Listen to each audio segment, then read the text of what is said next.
جناب تنولی صاحب، اسلام سے قبل کیا صورتحال تھی عرب اور اس کے اطراف میں عورتوں کے حقوق کی، اور قرآن و سنت کی روشنی میں ہم کیسے متعین کر سکتے ہیں عورت کا مرتبہ اور مقام؟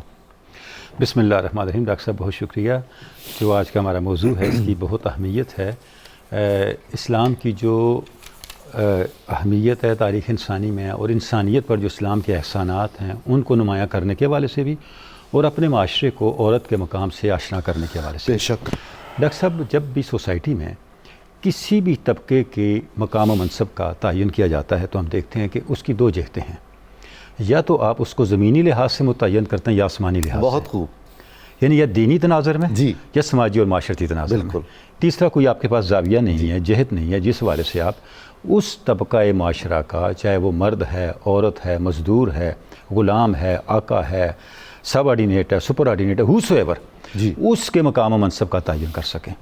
جب ہم عورت کو دیکھتے ہیں ڈاکٹر صاحب، تو جس وقت اسلام آیا، مذہبی لحاظ سے بھی اور سماجی و معاشرتی لحاظ سے بھی جی، عورت کی حالت بہت ہی ناگفتہ بے تھی۔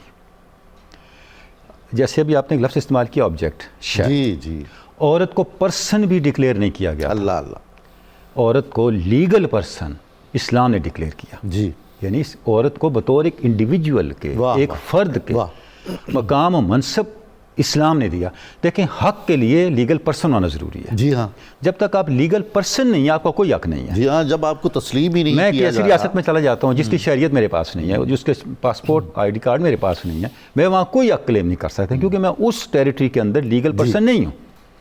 اسلام نے اس پوری زمین، اس کائنات کی ٹیریٹری کے اندر عورت کو لیگل پرسن ڈکلیئر کیا۔ کیا بات، مذہبی لحاظ سے آپ دیکھیں ڈاکٹر صاحب، یہ تصور تھا کہ انسان جب زمین پہ آیا تو اس نے ایک اوریجنل سین کا بوجھ لے کے آیا، جی، گناہ اصلی اس کے ساتھ جڑا ہوا ہے، اور اس گناہ اصلی کا سبب عورت ہے۔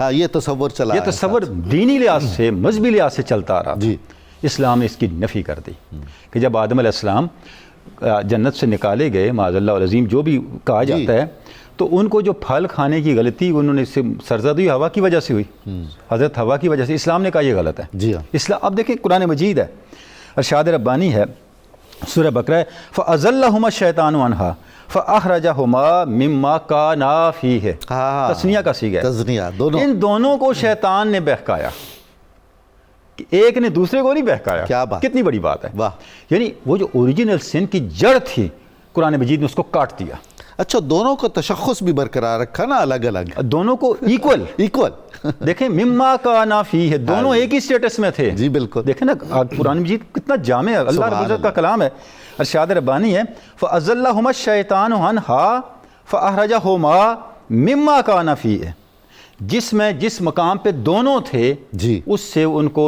نکالنے کا سبب کیا تھا؟ شیطان نے دونوں کو گمراہ کیا، نہ آدم نے حوا کو، نہ حوا نے آدم کو۔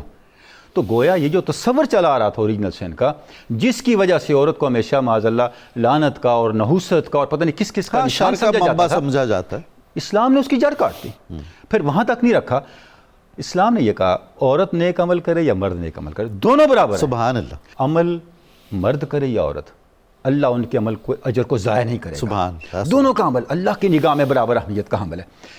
یعنی مذہبی بنیادوں پہ عورت کے مقام و منصب کو جس وجہ سے تسلیم نہیں کیا جاتا تھا، اسلام نے اس کے لیے ایک مستحکم بنیاد فراہم کیا کر دی۔ بات، سماجی سطح پہ ڈاکٹر صاحب آپ دیکھیں، یہ حالت تھی، اور شاید اس کا ایک سبب ممکن ہے یہ بھی ہو، یا سماجی اور معاشرتی معاملات، جیسے اس قبائلی سوسائٹی تھی، مردانہ سوسائٹی تھی، مرد کے جی، غلبے والی سوسائٹی تھی، حالت یہ تھی، ارشاد ربانی ہے، وَإِذَا بُشِّرَ أَحَدُهُمْ بِالْأُنثَىٰ ظَلَّ وَجْهَهُ مُسَوَّدًا وَهُوَ كَظِيمٌ، جب بیٹی پیدا ہوتی ہے انہیں آ کے بیٹی کی بشارت دی جاتی ہے۔ دیکھیں قرآن مجید کہہ رہا ہے بشارت، سبحان اللہ، سننے والے کا چہرہ غم سے سیاہ ہو جاتا ہے، وَهُوَ كَظِيمٌ، اور اس کا دل جو ہے غصے سے اور غم سے ابلنے لگتا ہے، حتیٰ کہ اگلی آیت مبارکہ میں ہے، حتیٰ کہ وہ لوگوں سے منہ چھپاتا پھرتا ہے، أَلَا سَاءَ مَا يَحْكُمُونَ، کیا برا تم نے راستہ اختیار کیا۔ ہائے ہائے، یہ معاشرتی حالت تھی۔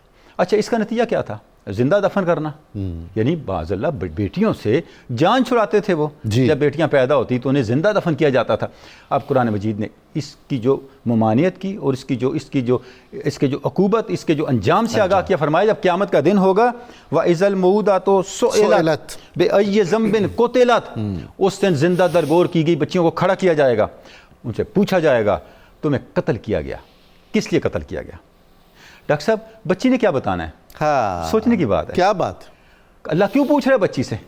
بھئی وہ شی از لیگل پرسن، واہ واہ واہ واہ، عورت کا لیگل پرسن ہونا قرآن مجید نے پیدائش سے لے کے میدان حشر تک قائم کیا۔ کیا بات، کوئی دنیا کا قانونی نظام، دنیا کا کوئی سماجی اور معاشرتی نظام اس کی مثال دے سکتا ہے؟ کیا خوب، کیا یعنی اب تصور کریں بچی کو میدان محشر میں کھڑا کر کے پوچھا جا رہا ہے، بے یہ ذنبن کو تلت، بیٹا بتاؤ، بچی بتاؤ تمہیں کس لیے قتل کیا گیا؟ کس لیے قتل کیا؟ اس معصوم کو کیا پتا ہے؟ اب اچھا ڈاکٹر صاحب ان منظروں کو ہم جب دیکھتے ہیں، یہ ضمیر انسانی پر ایک طرح سے ایک سوال ہے جس طرح آئے آ کے انہوں نے جس طرح اپنا منظر بیان کیا کہ میں نے اپنی بیٹی کے ساتھ یہ کیا، وہ ہم بیان نہیں کر سکتے جی، اور میری بیٹی میں اس کے لیے گڑھا کھود رہا ہوں اور مجھے گرد جاڑ رہی ہے، ابو جان آپ تھک تو نہیں گئے؟